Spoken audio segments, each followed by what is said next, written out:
Eric Basilius and Kenny White back with us now. Eric, just a moment ago, we talked about Miller and Alabama and that injury situation. So now, how much worth do you attach to the injury concerns in Houston's backcourt?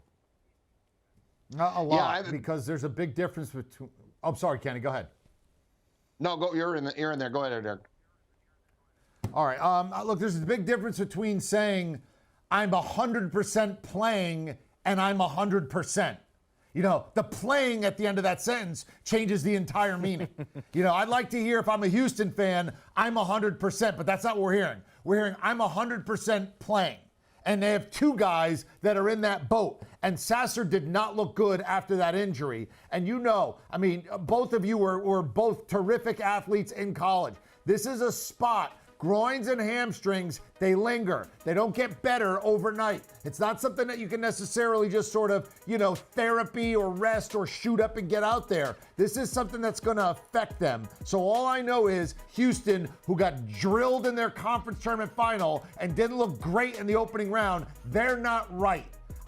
They're just not right. And until they're right, I've got to think that this is a major impact on the line until they show me otherwise. Yeah, total agreement. 3.5 point difference I have without Sasser. I wouldn't argue he's worth 4 or 4.5 because of, again, great 3-point shooter. The rest of the team does not shoot threes as well without him. Sheed 32%, Mark 34%, Walker 34%. Off the bench, Sharp 35%. So decent but not great. You know, you need 40% 3-point shooters to really be good, and that's going to hurt if Sasser's not in there. His athletic ability is tremendous. He is going to play, like EK said, the groin injury, they're so lingering. I've had so many players that have had them. It's just when you can try to play through them and you feel okay, but then all of a sudden it gets to the point you're like, no, I better not go any further, and you're out of the game, and then you're back in a couple games later, same deal over and over again until you give it that rest that it needs, 3 to 4 weeks at least for a groin to heal up. So these guys are going to be able to play in and out, but we're going to see them sitting on the bench a lot too. Full disclosure, I did wake up with a bit of a neck, but we are 100% playing as well. Yes. Exactly. By the numbers, guys, Cougs are laying 5, struggling against the number as of late. Just one winning ticket their last 7 times out. But same could be said for an Auburn team that was 0-5 as an underdog heading into tourney play here. Again, Sasser, the guards, ailing but intending to play. EK, where's the money in this one? I think you have to take Auburn. This is not my favorite play of the day because, again, there's so much uncertainty. And it's not just Sasser. It's Shed, too. I mean, basically, their 2 best players are sidelined.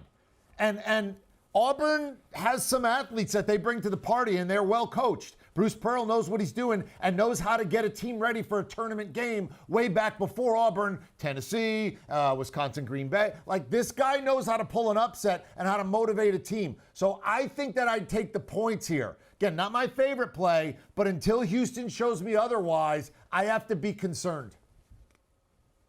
Yeah, I'm on Auburn here, and, you know, EK, we're playing in Birmingham, 2 hours away from Auburn. Great crowd, and Kelvin Sampson addressed it in the last game. And it's not fair.